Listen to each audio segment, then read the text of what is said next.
often taught that this line really doesn't exist, and that the evolutionist interpretation is part of the fact column. And that is where the tragedy comes in. No, that line definitely does exist, okay? And your interpretation of the fact is not part of the fact. I'll show you. If you built a dam across Grand Canyon, a huge lake would form behind it. Actually, Grand Canyon is a breached dam. As anybody that studies the topic will know, the snow line on that picture kind of tells the story. In between those two red lines is snow, the white part, and that is a higher elevation. Grand Canyon is cut across the middle of a wrinkle, called the Kaibab uplift. It's like a long range, or ridge of a mountain range, like wrinkling a piece of carpet, a fold in the carpet. Okay. The top of this Kaibab uplift is about 7,000 or 8,000 feet above sea level. The river enters the canyon 2,800 feet above sea level. Now that's interesting. The river flows downhill. All known rivers flow downhill. Okay? As the river is flowing downhill, the ground is rising up. Now let's just study the scientific observations here, okay? The top of the canyon is higher than the bottom. Anybody disagree? Just stop me, son, okay? The river runs through the bottom. Still with me? The top is higher than where the river enters the canyon by 4,000 feet. Rivers don't flow uphill.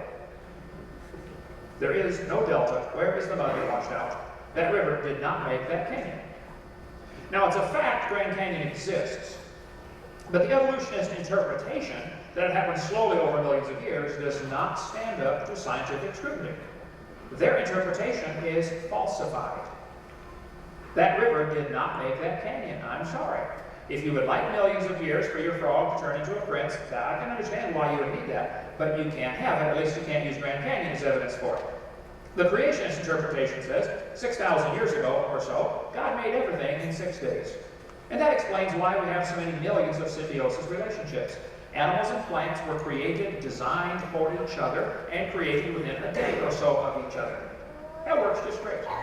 If you want them to evolve separately and slowly over millions of years, you have a multitude of problems that come in, which are just glossed over by the evolutionist. It amazes me how they can grossly oversimplify life and oversimplify the complexity of living things and just assume, well, it must have happened because here we are. That's not evidence. Charles Darwin, fresh out of Bible college at age 22, sailed around the world on board the Beagle in 1831. As he sailed around, Charlie came to the Galapagos Islands, and he noticed there were 14 varieties of finches on these islands. He studied them carefully. Charlie hated birds. He liked worms. And he thought it was mean for birds to eat worms, so he shot all the birds he could, because it was kind of hard on the worms getting chewed up, he thought. And so he really was an unusual fellow. But he did raise pigeons, kind of a strange guy. He married his first cousin, Emma Wedgwood. We can go on all day about Charlie if you'd like. But anyway, Charlie noticed there were 14 varieties of finches. He concluded that all these finches had a common ancestor. I bet you're right, Charlie. It was a bird. And then he said in his book on page 170, and I've got the book there. I guess I didn't bring my stuff in. It's in the car. I'll set it tomorrow when I speak to church in Powell. Charlie said in his book, "It is a truly wonderful fact that all animals and all plants, throughout all time and space, should be related to each other." Well, now hold on just a minute. You count 14 varieties of finches, and then you conclude that finches and bananas are related? I think that's a little bit of a stretch from the observation, don't you think? Isn't that what he's saying? Birds and bananas are related? Am I reading that wrong? That's what he said. Everything is related, based on 14 kinds of birds. No, Charlie. See, what Charlie observed is often called microevolution. Now, microevolution is a lousy term. I don't like it, but everybody uses it, so we're stuck with it. And Dr. Pittich spent a lot of his time trying to deflect what I'm about to say here. Microevolution is a fact of science, folks. It happens. It is observable. Dogs produce a variety of dogs. Big dogs, little dogs, probably have a common ancestor. Dog. And big roses and little roses and yellow roses and white roses and red roses and pink roses probably have a common ancestor. Rose.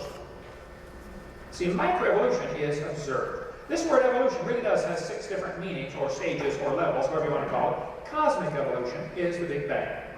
Some evolutionists say this is not part of the argument about evolution. Okay. Well, if it's really not part of the argument about evolution, then why don't you help me get it out of the books? Because I guarantee the biology books used in this campus that you teach from have this included in with the books on evolution. It starts off with statements like that. Take it out of the books if it's not part of the subject, okay? This book has it for a high school student. 18 to 20 billion years ago, there's a Big Bang. Well, let's get that out of the books. Science books ought to teach science, okay? Then they're going to say, the second one would be chemical evolution. According to the Big Bang, hydrogen was produced and a little bit of helium. Well, there are 92 different, 107 different elements if you count the synthetic ones. How did they evolve? This is not talked about much, but chemicals would have to evolve, folks. I mean, that's a long, each molecule is, a chemical is incredibly complicated. Just the right number of protons and electrons and neutrons, and it's just really pretty interesting. They are so complex. They don't talk about that much, but there would have to be some chemical evolution. Then we'd have to have stellar and planetary evolution. How did the stars evolve? If evolution is true, star births should equal star deaths. We see stars dying all the time with supernovas and novas. Nobody's ever proven one star birth. And yet there's enough stars out there that everybody on Earth can own 2 trillion of them to themselves. Where's the star births going on? Nobody's ever proven one. They say, well, in Crab Nebula, there's a bright spot we think is a star being born. Well, it might be the dust is clearing and you're seeing one that was back behind it. And one star forming is not explaining how we got all the zillions of them that are up there. One evolutionist told me, he said, we've calculated if 20 stars explode near each other, it'll create the energy to create a star. Oh, well, that's brilliant. You got to lose 20 to gain one. You should run for Congress, man. You can help those guys borrow their way out of debt. This textbook says, as Earth formed, the surface was like the moon. Earth's surface was hot, and there were large pools of bubbling lava. But oceans formed as it rained on the rocks for millions of years. Yes, boys and girls, millions of years of torrential rains created the oceans, and swirling in the waters of the oceans is a bubbling broth of complex chemicals. Progress from a complex chemical soup to a living organism is very slow. Oh, I guess it is. It's totally stopped. Doesn't happen at all. That's how slow it is. This guy says in a college textbook, the first self-replicating systems must have emerged in this organic soup. Now, if this is not part of the argument about evolution, then get it out of the course you teach on evolutionary biology. See, students are being deceived by the meaning of this word evolution. Then we have to have organic evolution, the origin of life. Ultimately, the evolutionist has to believe in spontaneous generation, which was proven wrong for the last few centuries. All sorts of folks have proven it doesn't happen. Go read the reports of Francisco Redi and Louis Pasteur, and you'll see spontaneous generation doesn't happen. But the evolutionist has no other choice. They'll say it had to happen because we're here. Oh, that's brilliant logic, all right.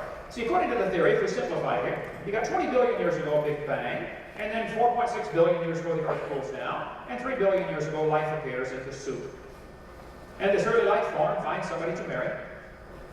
A pretty good trick, of course, and something to eat, and very slowly evolves into everything we see today, from elephants to bananas and humans, all came from this soup. That's what the theory says. I mean, I'm not making it up. It's their theory. I didn't make it up.